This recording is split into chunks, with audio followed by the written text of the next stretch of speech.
Shalom teman-teman, bertemu kembali di dalam ibadah Komisi Remaja. Sebelum kita beribadah, mari kita berdoa. Bapa di surga, kami bersyukur hari ini kami boleh kembali bertemu secara online di dalam ibadah persekutuan remaja Gereja Kristen Kalan Kudus Pematang Siantar. Kami mau beribadah, kami mau memuji Tuhan, kami mau belajar firman. Tolong kami, persiap hati kami, sehingga kami boleh menjadi sebuah ibadah yang berkenan, menyenangkan, meninggikan nama Tuhan. Tolong kami boleh bersyukur di hadapan Tuhan. Tolong kami boleh belajar kebenaran firman Tuhan. Tolong kami boleh menikmati ibadah yang Tuhan sediakan. Di dalam nama Tuhan Yesus kami berdoa. Amin. Teman-teman, kita akan angkat pujian tak terbatas. Sebab musim-musim kehidupan kita itu adalah karena kasih karunia Tuhan. Kehidupan kita hari ini juga oleh karena Allah kita Allah yang tidak terbatas ya. Kita angkat pujian tak terbatas.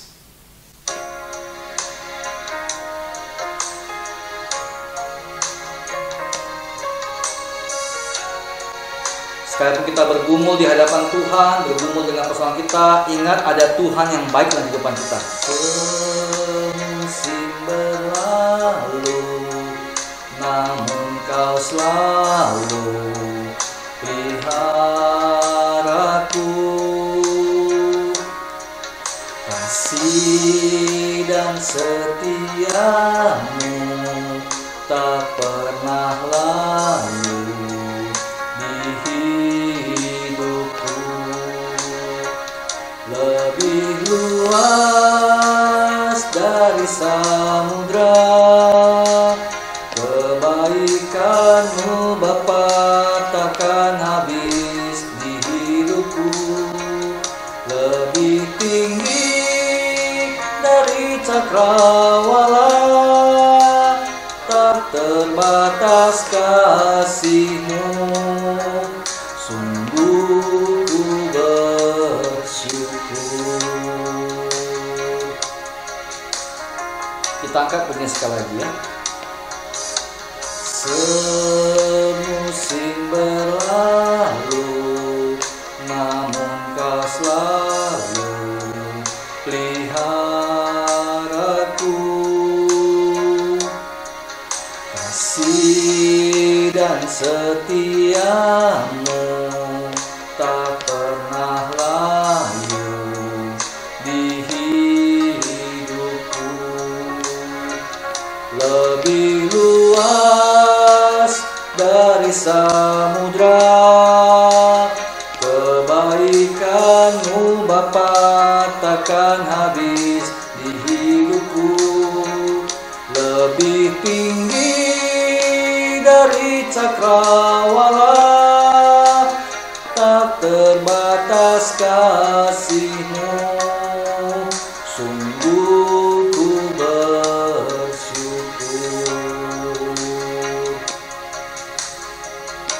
Teman-teman, tak berkesudahan kasih setia Tuhan, tak habis-habis rahmat-Nya, selalu baru tiap pagi, besar kesetiaan-Mu. Itulah yang ratapan katakan di dalam kehidupan orang-orang percaya.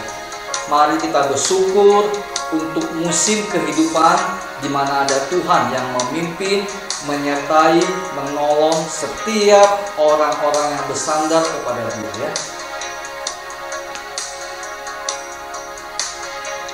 Lebih luas dari samudra kebaikan-Mu Bapa, takkan habis di hidupku. Lebih tinggi dari cakrawala, tak terbatas kasih-Mu. Sungguh ku bersyukur. Sungguh ku bersyukur. Sungguh ku bersyukur.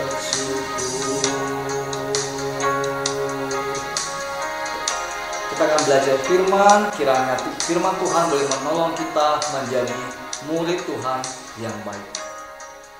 Shalom adik-adik remaja, berjumpa kembali bersama dengan saya. Mari kita akan berdoa ya sebelum kita belajar firman Tuhan. Bapa di sorga, terima kasih kami akan belajar firman Tuhan. Tolonglah kami Tuhan memahami maksud rencana-Mu bagi hidup kami, dan kami belajar dari kebenaran firman-Mu supaya hidup kami selaras dengan kehendak-Mu, memenuhi tujuan-Mu ya Tuhan bagi kami selama kami masih hidup di dunia. Demi nama Yesus kami berdoa. Amin. Baik, adik-adik, hari ini saya akan membawakan topik seperti yang sudah disampaikan sebelumnya, ya, The Impostor Among Us. Nah, pasti ada yang bertanya, wah ini temanya apa sih gitu ya. Yang pasti saya tidak sedang mengupas cara-cara bermain game apa ini Among Us ya.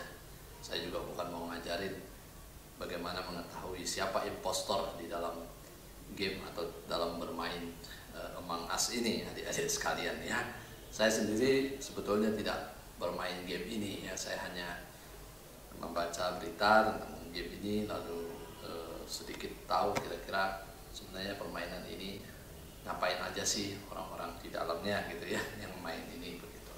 Nah, adik-adik yang saya kasih dalam Tuhan, game Among Us ini sebenarnya sangat populer di masa kita ini, di zaman pandemi COVID-19 ya, boleh dikatakan mulai awal tahun 2020. Nah, game ini sendiri dikembangkan oleh satu perusahaan, katakanlah begitu, namanya adalah Inner Sloth, dan sebenarnya game ini sudah dirintis pada 15 Juni 2018 ya oleh beberapa orang, terutama 3 orang, yaitu ya, perancangnya adalah Marcus Bromander, kemudian bagian program adalah Forrest Willard, kemudian bagian seniman ataupun artistiknya adalah Marcus Bromander, dan satu lagi perempuan bernama Amy Liu ya. Nah, berikut ini adalah foto mereka bertiga, foto karikatur yang saya dapat di internet. Dan ternyata sebetulnya Inner Sloth bukan hanya membuat game Among Us, tetapi juga ada game yang lain ya. Saya lupa nama gamenya. Baik adik-adik sekalian. Nah, di dalam kalian bermain game itu ya, mungkin adik-adik kan sebagian tahu lah game ini, atau bahkan mungkin entah semua barangkali kalian main barangkali. Ya benar ya adik-adik ya, mungkin semuanya main ya. Nah, di dalam bermain kan kalian seperti kayak difitnah begitu ya. Mungkin boleh kita katakan juga seperti kayak dikhianati begitu. Adik-adik, kalau sebenarnya dalam dunia nyata atau katakanlah dalam permainan itu, bagaimana perasaan kalian kalau seperti kalian dituduh atau ya dikhianati dan sebagainya? Sebenarnya tidak nyaman bukan? Kesan kita merasa bahwa kesal, dongkol, dan perasaan lain pasti muncul. Nah, apalagi dalam dunia real ya adik-adik sekalian, di dalam persahabatan, adik-adik pasti tentu tidak menginginkan adanya pengkhianatan. Betul? Pastikan adik-adik ya, masa teman kita mengkhianati kita pasti tidak. Nah, di dalam Alkitab ada juga kisah pengkhianatan adik-adik ya. Nah, di mana itu? Dan siapa itu adik-adik sekalian? Nah, di dalam gambar ini yang saya tunjukkan ini ya, dalam slide saya yang kelima ini, di sini sebenarnya adalah gambar Tuhan Yesus mengadakan perjamuan terakhir bersama dengan murid-muridnya. Dan ini adalah lukisan terkenal sekali di dunia, karya Leonardo da Vinci. Ya, tetapi di situ saya menambahkan tulisan There is impostor among us.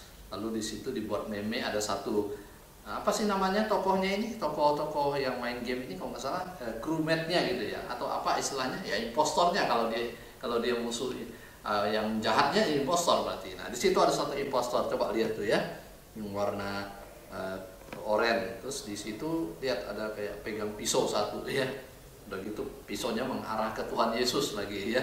Ini ngeri ya adik-adik ya, ini impostor nih. Nah, lihat nas kita hari ini. Nah, saya akan mulai bacakan dari Matius pasal 10 ayat 4 dulu ya adik-adik ya. Ada dua ya. Yang pertama adalah Matius pasal 10 ayat yang keempat. Di sana dikatakan, dan Yudas Iskariot yang mengkhianati dia. Wah, dia langsung tulis. Jadi ini cerita apa? Cerita Yesus memanggil ke-12 rasul, ke-12 muridnya. Rasul itu artinya utusan yang menyampaikan berita, itu rasul ya, bahasa aslinya apostolos. Nah, jadi salah satunya adalah Yudas Iskariot. Dikatakan lagi di sini yang mengkhianati dia. Kenapa kok Matius bisa tahu ya?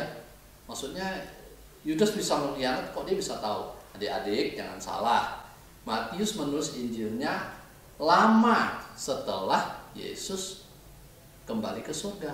Nah, jadi kan tentu Matius tahu dong sebagai kawan ya, di antara 12 itu ada Matius. Nah, jangan lupa ya, Matius sebenarnya dia berkawan nih pada waktu mereka sama-sama jadi murid Yesus.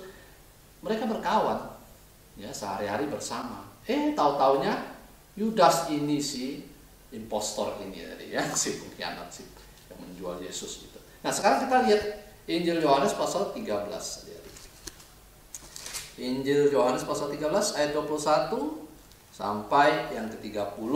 Nah, tapi saya hanya akan membacakan ayat yang beberapa ayat ya. Ayat 21 dulu ya. Setelah Yesus berkata demikian, dia sangat terharu lalu bersaksi, "Aku berkata kepadamu, sesungguhnya seorang di antara kamu akan menyerahkan aku." Nah, salah seorang ya akan menyerahkan aku. Lalu Yesus juga berkata, dialah itu yang kepadanya, ayat 26. Dialah itu yang kepadanya aku akan memberikan roti sesudah aku mencelupkannya. Nah, ayat 27. Sesudah Yudas menerima roti itu, ia kerasukan iblis. Ya, dan seterusnya dan seterusnya. Ayat terakhir, Yudas menerima roti itu lalu segera pergi. Pada waktu itu hari sudah malam. Adik-adik sekalian, nah ini gambarnya, kira-kira lukisannya Yudas ya, dari wajahnya seperti mengerikan kan adik-adik ya, lihat ya itu ya, seperti kayak wajah apa nih orang bilang nih, wajah preman ya. Judas Iskariot, the impostor. Oh, adik-adik, ini kejadian ini sudah terjadi lebih kurang 2000 tahun yang lalu adik-adik ya, sudah lama ya, sudah nggak tahu berapa generasi lah dari kita ini ya, hitung aja lah adik-adik lokasinya. Nah, lokasi kejadian ini bukan di luar angkasa adik-adik ya. Kalau di game impostor apa tuh Among Us kan mainnya, kalian di mana tuh? Di luar angkasa adik-adik ya, di luar angkasa. Nah, ini kejadiannya di tanah Israel zaman kuno dulu, dan ini benar-benar terjadi adik-adik. Ini pengkhianatan benar-benar. Ini bukan game ya, ini bukan game. Ini benar-benar terjadi. Nah, mari kita lihat beberapa fakta dari Yudas Iskariot ini. Nomor 1 adik-adik, namanya adalah Yudas. Nama ini dalam bahasa Yunani. Dan di dalam bahasa Ibrani, nama ini sama dengan Yehuda. Yehuda itu bahasa Ibrani. Jadi sebenarnya Yudas itu sama dengan Yehuda, adik-adik. Dan ini nama yang umum sekali di Israel. Bahkan ada saudaranya Tuhan Yesus juga bernama Yudas sebetulnya.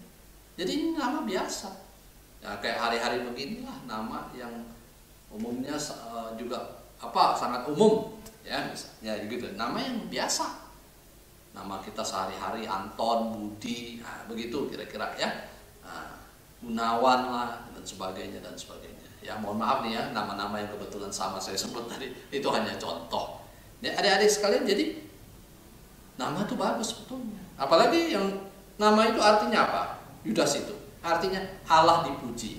Tapi hari ini ya, yang jadi orang tua nih kalau sudah anaknya lahir, saya kira ya mikir-mikir juga tuh mau kasih namanya anaknya Yudas. Mungkin dia nggak kasih Iskariot, tapi kalau cukup Yudas aja, nanti anak ini saya takutnya dibully tuh ya. Di gereja di sekolah dibully, di gereja dibully, nanti dipanggil Yudas, satu lagi nyambung Iskariot. Jadi anaknya Yudas Iskariot. Aduh, bisa gimana itu anak nanti jadinya. Nah, makanya banyak orang tua pikir-pikir kalau kasih nama anaknya Yudas gitu ya. Saya kira jarang sekali. Ada sih yang kasih nama Yehuda karena mereka tahu, pikir Yehuda kan bagus ya. Yehuda itu anaknya Yakub, salah satu yang Yakub begitu. Lalu kita tahu Tuhan Yesus sendiri dari keturunan suku Yehuda. Dia dikasih gelar singa dari Yehuda nih adik-adik. Ya, Yesus singa dari Yehuda. Bangga kalau anaknya Yehuda, bagus gitu ya. Tapi kalau Yudas, aduh ampunlah gitu ya. Yang kedua adik-adik, Yudas si pengkhianat ini adalah anak Simon yang disebutkan bapaknya Simon. Yang ketiga, Asal daerahnya adalah Keriot, sebuah kota di selatan Yudea. Jadi Yudea itu kira-kira terletak di tengah, ini di sebelah selatannya itu Keriot. Dan yang keempat adik-adik, Yudas Iskariot adalah satu-satunya murid yang bukan berasal dari Galilea. Galilea itu adalah wilayah yang ada di utara. Nah, jadi ini poin 1 sampai poin 4 adik-adik ya. Kita akan lanjutkan pada poin yang kelima adik-adik sekalian. Kita lihat ya kelima itu apa. Jadi Yudas ialah salah satu dari ke-12 rasul. Jadi kita tahu ada murid Tuhan Yesus dalam jumlah yang kecil yang disebut dengan rasul itu ada 12, dan dia dikatakan adalah salah satu ya, dan itu di Kisah Rasul 1 ayat 25. Ia memegang jabatan bendahara. Ya, ia memegang jabatan bendahara. Yohanes 13 ayat 29. Jadi dia memegang kas ya, mengatur keuangan, memegang keuangan. Lalu dikatakan dia hidup bersama dengan Yesus lebih kurang 3 tahun ya sebagai murid Yesus. Artinya dia kemana-mana ya. Yang ke-8 adik-adik, Yudas Iskariot bukan penulis surat Yudas dalam Perjanjian Baru. Ya, jangan salah. Kita tahu dalam Perjanjian Baru kita ada namanya surat Yudas. Nah, yang penulisnya itu bukan Yudas ini, ya, bukan Yudas Iskariot. Nah, memang kemudian orang mengatakan mereka menemukan namanya Injil Yudas ya.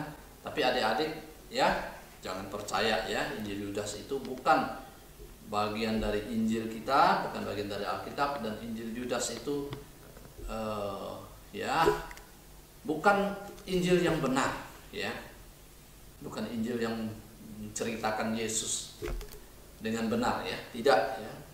Ada buku-buku yang membahas tentang Injil Yudas dan sudah dipelajari, sudah dikupas ya. Jadi adik-adik kalau menemukan itu hati-hati ya, jangan percaya apa yang ditulis begitu ya. Injil Yudas itu justru menceritakan hal yang aneh ya. Kalau Alkitab kita itu menceritakan Yudas Iskariot adalah pengkhianat yang menjual gurunya. Nah, Injil Yudas malah menceritakan sebaliknya, seolah-olah Yudas Iskariot itu adalah pahlawan. Jadi adik-adik, ini adalah suatu hal yang keliru, hati-hati. Yang ke-9 adik-adik, bahwa iblis masuk ke dalam diri Yudas ya, adik-adik, ya, masuk ke dalam diri Yudas. Nah, bukan berarti Yudas tidak bertanggung jawab ya, bukan berarti semua kesalahan dilemparkan kepada iblis ya. Tadi kita membaca bahwa dikatakan iblis itu ya, ayat 27, sesudah Yudas menerima roti itu ia kerasukan iblis. Nah, adik-adik jangan membayangkan bahwa kalau kerasukan iblis itu selalu menggelepar begitu ya. Belum tentu adik-adik, belum tentu. Ini kayak begini, Yudas Iskariot itu masih sadar penuh, tapi hati pikirannya sudah dipengaruhi oleh iblis. Untuk apa? Untuk dia mengkhianati gurunya, untuk dia menjual gurunya. 30 keping perak dia jual gurunya. Ingat ya, Alkitab tidak membebaskan Yudas dari tanggung jawab. Sekalipun iblis membujuk, menggoda, merayu, membisiki supaya Yudas melakukan tindakan dosa itu, tetapi Alkitab mencatat adik-adik bahwa Yudas Iskariot bertanggung jawab ya. Yang ke-10, Yudas Iskariot inilah yang menjual Yesus gurunya dengan 30 keping perak. Yudas mengkhianati gurunya sendiri dengan ciuman. Itu di dalam Markus 3:19, Lukas pasal 6 ayat 16. Adik-adik, mungkin kalian heran, kenapa kok Yudas laki-laki ya mencium Yesus yang gurunya dan juga laki-laki ya? Apa itu tidak homo namanya atau gay namanya gitu ya? Tidak ya adik-adik ya, ini bukan ya. Jadi dalam kebiasaan ataupun budaya orang Timur Tengah ya, antara laki-laki dan laki-laki itu mereka boleh ya melakukan ciuman begitu ya. Tetapi ciuman di sini bukan cium bibir ya, bukan mencium seperti suami istri gitu, bukan ya adik-adik ya. Ini adalah ciuman biasanya ya di pipi begitu ya, untuk ya itu namanya persahabatan ya. Itu seperti kita hari ini bersalaman gitu ya, dengan tangan kita berjabat tangan. Nah, orang Timur Tengah melakukannya dengan memeluk kemudian mencium pipi ya, jadi pipinya ketemu pipi begitu biasanya. Itu yang ke-10. Fakta yang ke-11 adik-adik, Yudas Iskariot mati bunuh diri dengan cara gantung diri. Nah, adik-adik sekalian, Yudas Iskariot mati bunuh diri ya, yaitu dengan cara gantung diri. Nah, tentu ini tidak boleh diikuti ya adik-adik.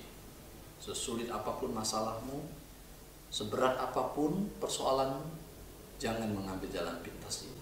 Tuhan tidak berkenan ya. Yang ke-12 adik-adik, Yudas menerima roti dari Yesus. Setelah Yesus mencelupkan roti itu, lalu dia memberikan kepada Yudas. Adik-adik, dalam kebiasaan orang-orang di zaman itu, ini tindakan suatu bentuk penghormatan kepada pribadi tertentu. Kalau kita hari ini mungkin, geli rasanya ya, masa celupin, terus aku habis celupin aku kasih begitu, tapi adik-adik di zaman itu tidak seperti itu. Ini suatu bentuk penghormatan. Jadi Tuhan Yesus tuh, ya dia menghargai Yudas Iskariot. Maksudnya menghargai, ya bukan dia setuju ataupun dia senang, bukan adik-adik, tetapi bahwa sebenarnya Yesus itu masih memberi kesempatan kepada Yudas Iskariot supaya dia bertobat, supaya dia berubah, supaya dia berbalik, jangan melakukan itu, begitu, supaya dia sadar, tapi dia nggak sadar. Yang ke-13, Yudas membeli sebidang tanah dari uang hasil pengkhianatannya itu. Ya, itu 13. Jadi adik-adik, apa yang bisa kita pelajari di sini? Yang pertama, Yudas Iskariot adalah contoh orang yang menyia-nyiakan kesempatan atau peluang yang ada. Dia mendengarkan Yesus mengajar sehari-hari selama lebih kurang 3 tahun. Sebenarnya dia mendapat banyak kesempatan untuk bertanya kepada Yesus, bertanya banyak pertanyaan-pertanyaan. Dia bisa meminta bantuan Yesus untuk apa yang dia perlukan, katakanlah begitu. Tapi sebenarnya kita tidak menemukan itu, dan dia sepertinya tidak belajar apa-apa, adik-adik ya. Jadi orang yang menyia-nyiakan kesempatan. Adik-adik, jangan sia-siakan kesempatan. Jika engkau masih muda, engkau banyak kesempatan untuk belajar, kesempatan untuk mendengar firman Tuhan, kesempatan untuk menerima Tuhan Yesus. Jangan kamu terus menunda dan menunda. Sayang, Yudas tidak menundukkan dirinya kepada Yesus dengan iman yang sejati. Ya, itu yang pertama. Hari-hari ini juga banyak orang yang mendengarkan ajaran Yesus, bahkan mungkin merasa dirinya sebagai seorang murid Yesus, tapi tidak sungguh-sungguh beriman kepada Yesus. Orang seperti ini sungguh malang. Ketika kematian menjemputnya, mereka akan mengalami kebinasaan kekal selamanya di neraka, seperti juga Yudas Iskariot. Ini adalah gambar Yudas menjual Yesus dan dia menerima uang dari para ahli Taurat ya, para tokoh-tokoh agama pada waktu itu yang memang ingin menangkap Tuhan Yesus. Yang kedua adik-adik, Yudas Iskariot adalah contoh orang yang menyia-nyiakan hak istimewa yang ada atau privilege yang ada. Yudas Iskariot sesungguhnya dapat memiliki kekayaan dari hidup kekal bersama dengan Allah, tapi dia lebih memilih uang 30 keping perak dan akhirnya dia binasa bersama uangnya. Adik-adik, hari ini ada hak istimewa, engkau boleh datang kepada Yesus, menjadi anak Allah. Apakah kau lebih memilih untuk mengikuti dunia ini? Dunia dengan segala keinginannya, dunia yang mengejar popularitas, jabatan, uang, harta dan sebagainya. Kemungkinan Yudas tidak mempercayai Yesus lagi sebagai orang pilihan Allah pada waktu itu.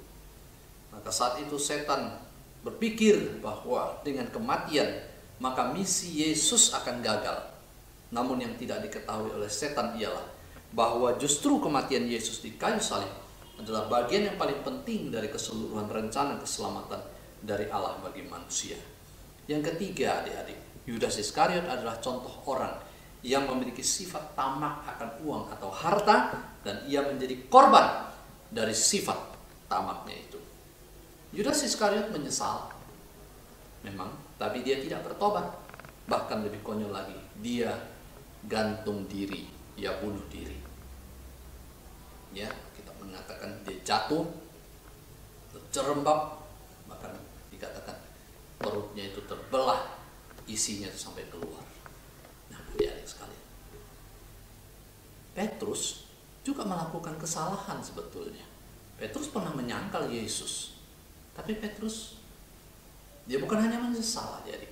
Petrus bertobat, sungguh-sungguh bertobat. Yudas Iskariot salah, menyesal, tapi tidak bertobat, tidak kembali kepada Tuhan. Adik-adik, kalau engkau pernah salah, kalau pernah engkau berdosa, engkau mungkin menyesal dengan dosamu, engkau dihantui rasa bersalah, bukan hanya penyesalan, tapi bertobat, datanglah kepada Tuhan.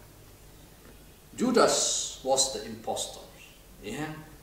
Yang keempat, adik-adik, secara positif, sebenarnya kasus Judas Iskariot juga merupakan contoh nyata akan kesabaran Allah terhadap manusia.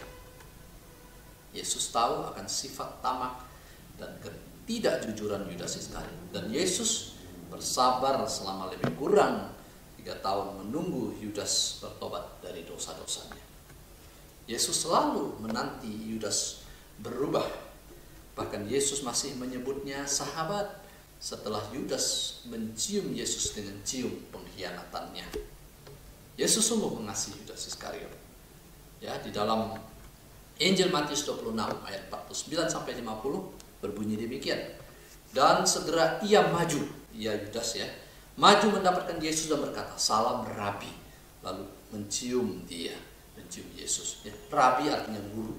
Tetapi Yesus berkata kepadanya, "Hai teman, untuk itukah engkau datang?" Maka majulah mereka memegang Yesus dan menangkapnya. Mereka di situ adalah orang-orang pasukan yang sudah siap menangkap Yesus. Ya, mereka mengikuti Yudas. Lalu Yudas mengatakan, "Nanti aku kasih tanda yang mana guruku, ya, yang mana Yesus. Kalau aku cium dia, itu dia, tangkap." Adik-adik sekalian, Yesus tahu apa yang akan terjadi. Tahu, Yesus tahu persis. Yesus tahu apa yang akan Yudas lakukan. Yesus tahu. Dia tahu tentang Yudas Iskariot dan rencananya, tapi Yesus tidak mengubah situasi. Bahkan kita tahu seperti ketika Yesus ditangkap, ya, Petrus mengambil pedang, dengan cepat dia langsung melipas. Lalu salah seorang dikatakan telinganya sampai putus. Yesus bahkan berkata kepada mereka, "Siapa yang kamu cari?" Yesus, "Akulah dia." Ya. "Apakah kamu pikir aku tidak bisa memanggil malaikat dari surga untuk datang menolong?" kata Yesus. Bisa, saudara. Tapi Yesus tidak mengubah situasi. Yesus ingin menggenapkan kehendak Bapanya, ya, menggenapkan rencana keselamatan Allah bagi manusia, bagi kita orang berdosa, adik-adik. Yesus tidak mengubah situasi. Yesus tetap mengasihi Yudas Iskariot. Aplikasinya, Yesus tahu persis apa yang kamu sedang dan akan lakukan saat ini. Mungkin kamu dengan sengaja untuk melukai dia, untuk menyakiti dia. Tetapi yang engkau harus tahu, adik-adik, Yesus mengasihimu tanpa syarat, dan dia bersedia mengampunimu ketika engkau datang kepadanya selama masih ada kesempatan yang dia berikan. Adik-adik, maukah engkau datang kepada Yesus? Akui dosa-dosamu, mohon ampun kepada Tuhan. Jangan hanya menyesal. Ini adalah gambar Yudas mencium Yesus, mengkhianati gurunya. Nah, seberapa besar kasih Allah, adik-adik? Sebesar ini, adik-adik, gambarnya. Ya, Tuhan Yesus merentangkan tangannya di atas kayu salib. Dia tersalib, dia tergantung di sana. God loves you this much, adik-adik sekalian.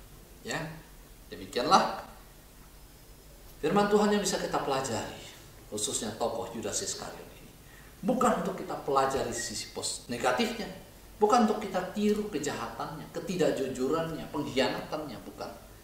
Tapi Yang kita mau justru adalah hal-hal seperti itu mencegah kita. Adik-adik sekalian, Allah mengasihimu, Yesus mengasihimu, Roh Kudus mengasihimu. Datanglah kepadanya. Mari kita berdoa. Bapa dalam surga, terima kasih. Kami belajar hari ini Tuhan dari salah seorang murid Tuhan Yesus yang pernah berkhianat menjual Tuhan Yesus dengan 30 keping perak. Tuhan, tolonglah kami supaya kami boleh setia menjadi murid-murid-Mu ya Tuhan.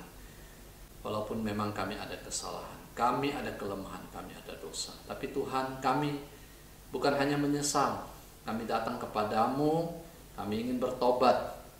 Tuhan ampuni kami. Bahkan Tuhan mampukanlah kami, berikan kekuatan kepada kami, urapi kami, supaya kami boleh menang atas dosa-dosa, atas godaan-godaan iblis, tipu, muslihat, bujuk rayu iblis setan. Terima kasih untuk kebenaran firman-Mu Tuhan, dengarkan doa kami. Di dalam nama Tuhan Yesus kami berdoa dan bersyukur. Amin. Sekian firman Tuhan, adik-adik sekalian. Sampai berjumpa dalam ibadah remaja minggu berikutnya. Shalom, Tuhan memberkati. Teman-teman, sungguh kita bersyukur kita boleh mendengarkan firman Tuhan. Dari sebuah game yang hari ini sedang digemari, Among Us, siapakah yang menjadi penjahat di tengah-tengah kehidupan orang percaya? Teman-teman, jangan berpikir itu adalah orang yang nun jauh di sana. Jangan-jangan kitalah penjahat yang terselubung di dalam kehidupan, di dalam komunitas orang-orang percaya. Jangan sampai kita menjadi orang yang tidak berkenan di hadapan Tuhan. Kita memberikan persembahan, teman-teman boleh mendukung persembahan pelayanan gereja Tuhan melalui transfer ke rekening gereja, atau kita yang punya aplikasi seperti OVO, Dana, Link Aja, GoPay, boleh scan barcode lalu berikanlah persembahan sesuai dengan kerelaan hati kita, sesuai dengan panggilan Tuhan di dalam kehidupan kita. Mari kita bersyukur kalau kita boleh mendukung pekerjaan pelayanan Tuhan melalui persembahan yang Tuhan izinkan. Kita akan akhiri ibadah kita, mari kita berdoa. Bapa, kami bersyukur melalui firman Tuhan pada hari ini kami diingatkan jangan-jangan kami adalah Yudas Iskariot ataupun Simon Petrus yang dalam sebuah komunitas sebenarnya kami berpikir kami sedang membela Tuhan. Ternyata kami adalah menjadi orang-orang yang terselubung, yang menolak Tuhan, yang meninggalkan iman percaya kami demi kepentingan duniawi ini. Jangan sampai hal ini terjadi dalam kehidupan kami Tuhan. Tolong kami. Bapa, kami juga bersyukur kalau kami boleh memberikan persembahan. Biarlah mari persembahan ini kami mengingat akan pimpinan pemeliharaan Tuhan di dalam kehidupan kami. Semua berkat yang kami peroleh itu adalah dari Tuhan, oleh Tuhan dan untuk Tuhan. Oleh karena itu, izinkan kami boleh tetap memberikannya dengan ucapan syukur sebagai ungkapan terima kasih kami sebab Tuhan baik dan memberkati kehidupan kami. Tolong adik-adikku, anak-anak yang sedang belajar, Tuhan juga pimpin sertai mereka. Berkati juga kehidupan orang tua mereka yang berjelilah mendidik membesarkan mereka. Penuhi, cukupkan segala kebutuhan. Di dalam nama Tuhan Yesus kami memohon Tuhan boleh mendengar dan menjawab doa kami. Amin. Teman-teman, shalom. Tuhan Yesus memberkati. Sampai jumpa, kita akan bertemu di dalam ibadah Komisi Remaja minggu depan. Shalom.